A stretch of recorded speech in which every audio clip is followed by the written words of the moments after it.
അപ്പോൾ രാവിലെ ചായയൊക്കെ റെഡിയാവുന്നുണ്ട്. അപ്പോൾ ഇന്നുണ്ടാക്കുന്നത് പാസ്ത ഉണ്ടാക്കുന്നത് കുറച്ച് വെജിറ്റബിൾസൊക്കെ എടുത്തിട്ടുണ്ട്. ക്യാരറ്റ്, ബീൻസ്, പയർ, സവാള. അപ്പോൾ ഇതെല്ലാം ഒന്ന് ചെറുതായിട്ടൊന്ന് അരിഞ്ഞെടുക്കട്ടെ.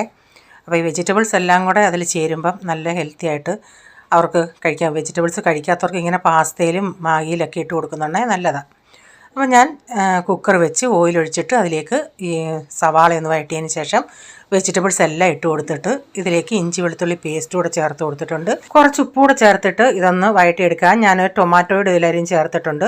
എന്നിട്ട് നന്നായി അതൊന്ന് വഴന്ന് ഇച്ചിരി വന്നോണ്ടേ ഇച്ചിരി മഞ്ഞൾപ്പൊടി, ഇച്ചിരി മുളക് പൊടി, മല്ലിപ്പൊടി, ഗരം മസാല, കുരുമുളക് പൊടി ഇതെല്ലാം ചേർത്തിട്ട് കഴിയ പാസ്തയും കൂടെ ഇട്ട് കൊടുത്തിട്ട് ഇതിനൊക്കെ വെള്ളം ഒഴിച്ച് ഒരു വിസിലടിച്ചെടുക്കും. എന്നിട്ട് കുറച്ച് പ്രഷർ ഞാനങ്ങ് തുറന്ന് വിടുവേ. അപ്പോഴത്തേക്കും ചായയൊക്കെ റെഡിയായി. ചായയൊക്കെ കുടിക്കാനുള്ളവർക്ക് എടുത്ത് അപ്പം ഇതിൻ്റെ വിസിൽ പോയി. ഇതൊന്ന് ഞാൻ തുറന്നിട്ട് ഇച്ചിരി ടൊമാറ്റോ സോസും മയോണൈസും ചേർത്തിട്ട് വീണ്ടും ഒന്ന് അടച്ച് വെച്ച് ഇപ്പം നമ്മുടെ പാസ്ത ഇവിടെ റെഡി ആയിട്ടുണ്ട്.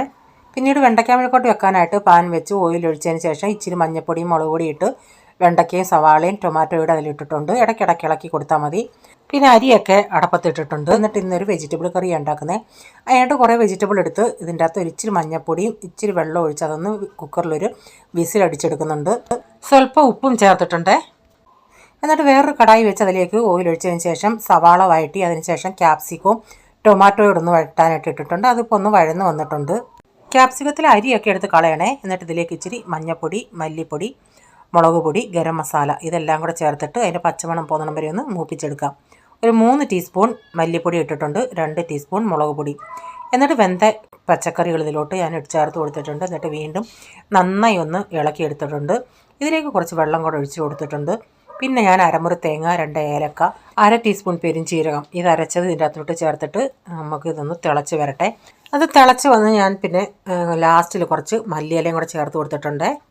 ഇപ്പം നമ്മുടെ കറി ഇവിടെ റെഡി ആയിട്ടുണ്ട്. കുറച്ച് ലിവർ ഇരിപ്പുണ്ടായിരുന്നു. അത് നന്നായി കഴുകി വാരി കുക്കറിലിട്ടതിന് ശേഷം അതിലേക്ക് ഒരു സവാള, കുറച്ച് തേങ്ങാക്കൊത്ത്, 1 ടീസ്പൂൺ ഇഞ്ചി വെളുത്തുള്ളി പേസ്റ്റ്, ഉപ്പ്, ഇച്ചിരി മഞ്ഞൾപ്പൊടി ഇതെല്ലാം കൂടെ ചേർത്തൊന്ന് വേവിക്കാമേ. സ്വല്പം വെള്ളം കൂടെ ഒഴിച്ച് കൊടുത്തിട്ടുണ്ട്. എന്നിട്ട് കുറച്ച് പാത്രങ്ങൾ കഴുകാറുണ്ടായിരുന്നു. അതെല്ലാം ഒന്ന് കഴുകിയെടുക്കണം.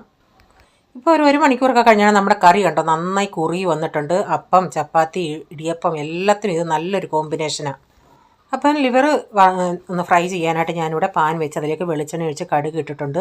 ഞാൻ ഇതിൻ്റെ അകത്ത് ഗരം മസാലയും കുരുമുളകും ചേർത്തായിരുന്നു. ആ വീഡിയോ എൻ്റെ കയ്യിൽ നിന്ന് കട്ടായിപ്പോയി. അത് ഓൺ അല്ലായിരുന്നു ക്യാമറ. അപ്പം ഞാനത് ആ ബോട്ടിലെടുത്ത് കാണിച്ച്. ഇപ്പം നമ്മുടെ ലിവർ ഫ്രൈ ഇവിടെ റെഡി ആയിട്ടുണ്ട്. കുറച്ച് നേരം ഞാനിങ്ങനെ ഇട്ട് മുരിച്ചെടുത്തിട്ടുണ്ട്.